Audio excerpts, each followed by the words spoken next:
Ang ilang aktibidad sa Socorro, Surigao del Norte. Kasabay ng pagdinig ng Senado kaugnay sa grupong Socorro Bayanihan Services Incorporated. Ang latest doon sa balitang live ni Marisol Abduraman. Marisol? Mark at Connie, kanselado nga ang face-to-face classes ngayon dito sa bayan ng Socorro. Alternative learning muna ayon kay Socorro OIC Karen Jason Sangco. Ang mayor kasi ng bayan ay kasama rin dyan sa pagdinig sa Senado kasama nga ang buong task force kapihan. At gaya nga ng inyo nabanggit, pati yung mga aktibidad sa bayan ay kanselado rin bagamat regular ang pasok dito ng mga government at private offices.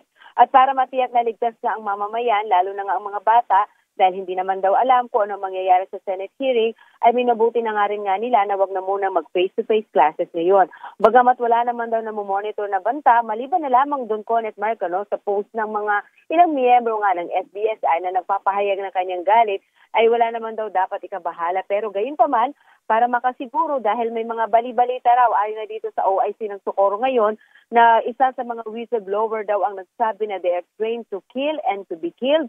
Kaya hindi raw pwedeng balawalain ang mga ganitong mga...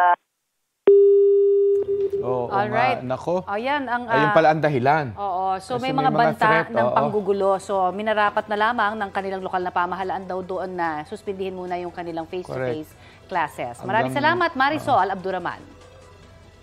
Balita ko, may tututukan kayo tuwing 11 a.m. sa GTV.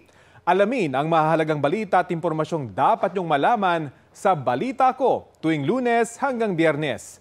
Mag-subscribe din sa GMA Integrated News sa YouTube. Sa mga kapuso abroad, maaari po kaming masubaybayan sa GMA Pinoy TV at www.gmanews.tv.